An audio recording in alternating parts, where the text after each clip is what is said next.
America, there's something huge on the horizon. And if you think this doesn't affect you, think again. Well, what are you looking at? You are looking at 3 KC-135s. They refuel aircraft in the air. If you watched Tucker's episode 33 with the general that has been both in combat and the Pentagon, one of the things that he was saying would be very difficult would be for planes to land in Israel and refuel because it would be under such heavy fire if we got involved. Well, these 3 showed up along with 3 F-16 squadrons, 2 A-10 squadrons, and 1 F-15E squadron, along with B-52s, along with intelligence gathering planes, along with 12,000 Navy and Marines at sea on 3 Stryker groups, along with 2,000 Special Ops Marines, and there supposedly is a couple of more Special Ops already over there, and I have heard that there's been 30,000 deployed there, although that part I cannot confirm right this moment. I was also told that Tel Aviv and Hezbollah has also joined the fight, again trying to confirm that one as well. We have also had our bases hit in Iraq and Syria 10 times now. So that, of course, is a direct attack on U.S. So, why am I saying all of this? Well, because as Russia and China have called for peace talks and ceasefire, because they understand what will happen, how this will destabilize the Middle East if this war continues to escalate. Then you have the U.S. and you have Israel that have said, absolutely not. We're not going to stand down, we're not going to cease fire, and we're not going to negotiate. Now, that's going to force Iran, that's going to force Turkey, that's going to force other Syria, to Hezbollah to take a side. Obviously, they will not be taking our side or the West. And by the way, I forgot to mention that France and Britain and UK have all spent special forces over as well. So now we have a bunch of, egotistical maniacs at this point that all have their finger, or their itchy finger, on the nuke trig and waiting to see who screws up first. So I want to make sure that something is very clear to us Americans at home who think we're so insulated from anything that ever happens. And quite frankly, we have been. We've been able to go 60 or 70 years without any major losses.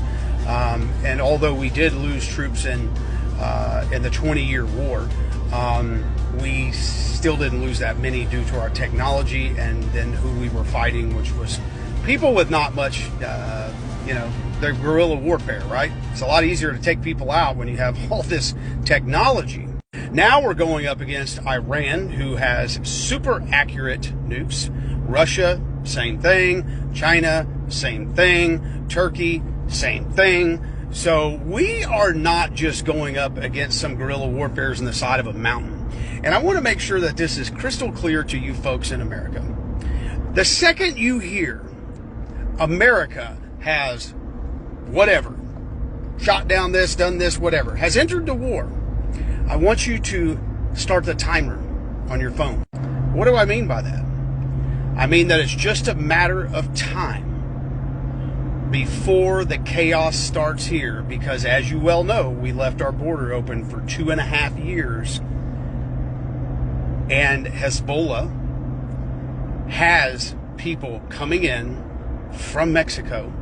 That's been confirmed. You've also had Blinken stand up and say, we think there might be some bad actors, some Hamas and Hezbollah in America that may have come across the border. No fucking shit, Sherlock. We've been saying that for 2.5 years, and now all of a sudden the epiphany hits this administration. Or is it an epiphany? So, for all of you folks that said, oh, well, don't be messing with me. You make it to my doorstep, you better be ready. I hope you're ready. because it's going to be at your doorstep and mine very shortly. And one last thing I want to bring up, if you look at the M2 money supply, which is the deposits, the cash on hand that is believed to be held by Americans and what's in the banks, we have just dipped below the line 0 to 3. I believe it's 3.85%, negative 3.85%. Now, this has happened twice in the 1800s at 2% unemployment rate during the 1800s.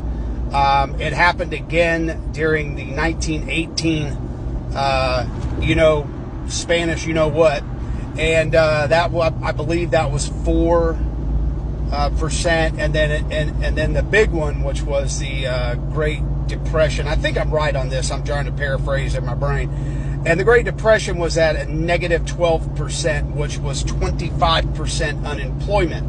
So today we're coming in at 3.85%. So what does that mean? That means the job and the paycheck that you just can't walk away from for us to come together and start a new life, it's already gone. They just haven't told you yet. And if you go look at the debt clock, you can see where that is. If you look at where the dollar is to gold and silver, you can see where that is. We're at like 130, 140% GDP. Anyway, the money that you're not willing to let go and the job that you're not willing to leave because you think next month you're going to have to pay a mortgage, or maybe the following month after that, you'll find out we won't be paying.